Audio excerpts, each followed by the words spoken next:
I will read you the sequel to the mayor.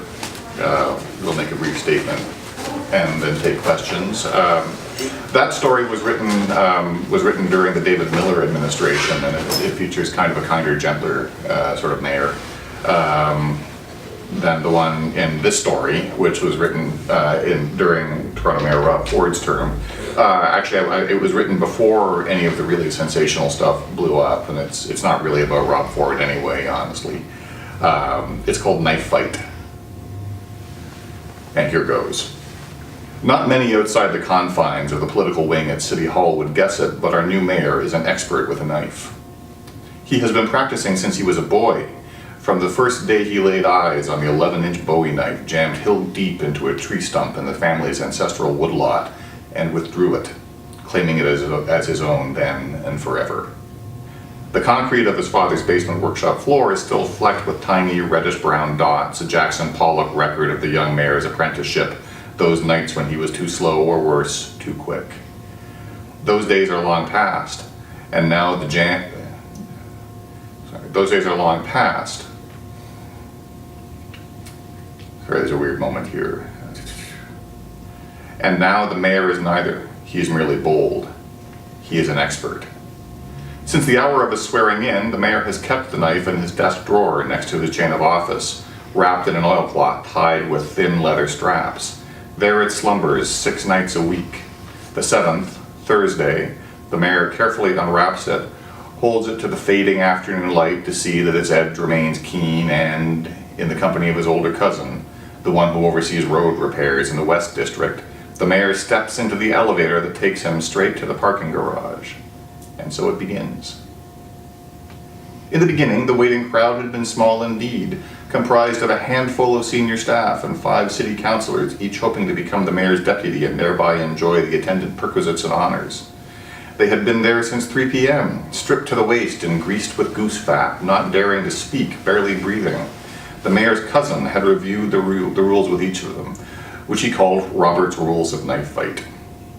It is said that the city clerk, leaning against the planning commissioner's SUV, snickered at the procedure, and that this, not political differences, was the reason for her dismissal at the next meeting of council. The mayor's cousin explained the rules then, as he had at each subsequent Thursday. 1. There are only ever 2 combatants in a knife fight, and each combatant is allowed a knife. 2. The knives are to be provided by the combatants in a keen, clean condition free of rust. Other objects, scissors, hammers, axes, surgical instruments, shall not be considered knives for the purposes of the knife fight. 3. Combatants shall arrive stripped to the waist and well lubricated so as to keep the knife fight from becoming a wrestling match, which is unseemly. 4. Goose fat is considered an acceptable lubricant for the purposes of a knife fight. 5. Victory in the knife fight is usually decided by the drawing of first blood. 6.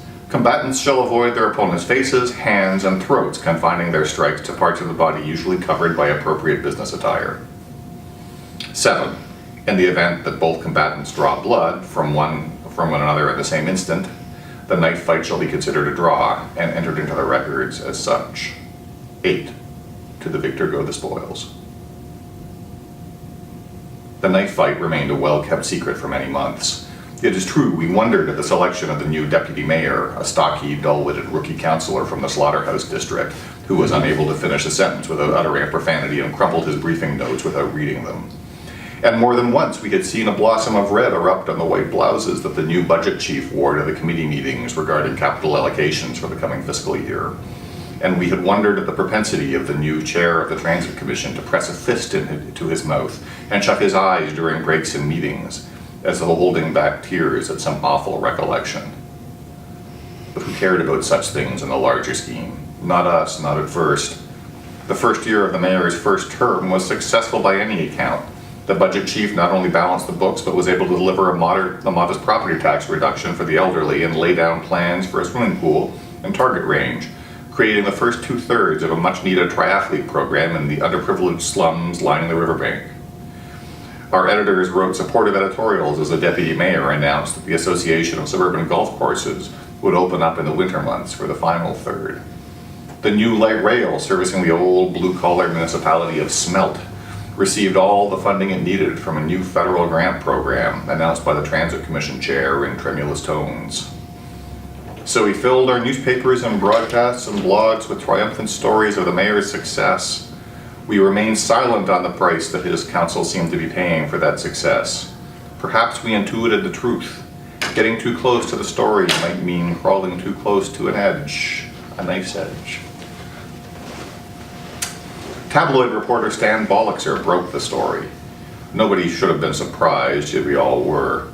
For few outside the jungles of El Salvador knew it at the time, but Stan also was an expert with a knife. The carbon steel butterfly knife Stan keeps in the pocket of his jeans has been with him nearly as long as the mayor has possessed his Bowie knife. But Stan was a grown man when he first wielded the blade. When we asked him later why he kept it so close, he would say only that it had saved his life enough times that he owed it a good home. No doubt, Stan was an old hand with sound instincts. He'd come to City Hall during the election and had watched our mayor from the start of the campaign. In the newsroom, he'd predicted that the mayor would prevail even when the polls placed him a distant fourth. Stan recognized something in the man's eye, in the way he handled metaphor in his speech, and the way he moved. He recognized a predator, and he recognized prey. So Stan went to work on the mayor, the way a reporter does. He started asking around with his police contacts and located an arrest report from 20 years earlier, when the candidate, then just a lad, was caught knocking over tombstones in the nearby town of Remington. The story made the front page and sent the future mayor's campaign into a flurry of damage control that proved unnecessary. For who among us has not, in the naivete of youth, mocked death with a well-placed boot and a war cry? Stan pressed on. The mayor was but a lowly school trustee prior to his ascendancy.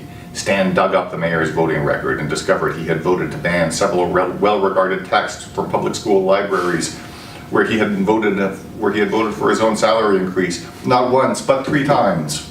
Stan discovered a formal complaint alleging that the mayor had arrived inebriated and used salty language during a parent-teacher association meeting to discuss the refurbishment of playground equipment. None of it stuck. With each article, the mayor's public approval rose. The campaign stopped even responding to Stan's reportage. And the week before the election, the campaign manager sent Stan a thank you note on gilt-edged embossed stationery that seemed very expensive in gratitude for all his support. Stan wrote another story based on the note, questioning whether the mayor was operating within campaign spending guidelines given the opulence of the gesture. 3 days later, the mayor was elected. Thus did Stan's permanent assignment in the press gallery at City Hall become an inevitability. We liked Stan very much from the start. He was soft-spoken and scrumless but attentive. When he did ask a question, it would be the question that pierced the heart of the matter. When he filed his story, it would be the one that, if we were all to be honest, best described the nuance of the issue at hand. When he watched something before too long, he saw what it was about. So it was that on the Tuesday after the announcement of the new light rail line to Smelt, he requested a personal one-on-one interview with the mayor. No one thought he'd receive it. Our mayor, as everyone well knows by now, is not a friend of the media. He prefers to speak to constituents directly, over the public address system on the subway, or via sky-written aphorisms, or in person, descending upon the backyard barbecues, garage sales, and weddings of leading citizens for impromptu moments of bonhomie. He does not grant many interviews. But he made an exception for Stan. The interview was scheduled for 12:05 p.m. and expected to last just 15 minutes. The subject was to be a retrospective of the mayor's first 100 days in office. The mayor's office was suspicious, for they had a sense that Stan was up to something. So the mayor didn't face Stan alone. His second-floor office was crowded with his press secretary, his deputy mayor, his cousin in the transportation department, who had taken a lunch break from road repair to see what Stan Bollickser truly wanted. Stan was not dissuaded. He smiled, sat across the desk from the mayor, and reached into his pocket as if to produce a digital recorder. There was no recorder. "This could be off the record," he said, and as he flipped open his butterfly knife, turned it so it gleamed in the noonday light, and with a sudden, savage plunge, drove its point deep into the mahogany top of the mayor's desk. Tuesday comes but 2 days before Thursday, and there was much to be done. The mayor's chief of staff and communications director tried to talk the mayor out of it, but he was determined. So they set about devising political strategies, anticipating the worst possible outcome. The mayor's cousin attempted to arrange to have coffee with Stan to see if he might be dissuaded, but Stan refused even to take his calls. Stan, meanwhile, whispered to those few of us he'd come to trust about the thing that he'd begun. He spent time in his office, honing his blade with a whetted stone and recalling again and again the night in San Salvador, August hot as a sauna, smelling strangely of cinnamon, when the one-eyed man from the jungle had appeared in his room and tried to kill him. One thing he did not do was inform his editor. Neither did any of us. Our mayor is a man of chiseled granite. This is not apparent when he appears in public, bedecked in his checkered blazers and generously cut trousers, the novelty ties that light up with strategically placed LEDs. Were his constituents to see him shirtless, the goose fat sliding down his torso and thick rivulets highlighting tendons and veins and ropey hard-won scars, they would not recognize him. And worse, they would no longer recognize themselves. They might recoil, as we did, seeing him step off the elevator in the parking garage reserved for city councilors and senior staff, watching him meet each of our eyes in turn with his hard and fearsome stare. The mayor's cousin allowed 3 of us to accompany Stan, on the condition that we left all recording devices, including pens and notepads, in a small organic recycling bin left over from the previous administration. The mayor was accompanied by his cousin and his deputy mayor, and his budget chief. The interim city clerk sat in the passenger seat of a Citroën, an ancient portable typewriter in his lap, a stack of carbon paper at his side. The interim clerk squinted at Stan as he came out from the stairwell, and then in his lap the typewriter keys began to clack, and out a description. Stan Bollixer glistened. He was stripped naked to the waist, polished with a thin slick of goose fat, which stained the belt line of his old cut-off jeans. His eyes were wide and seemed a little crazed, and the interim clerk noted for the record that Stan might be under the influence of a performance-enhancing stimulant. On the sky of heaven.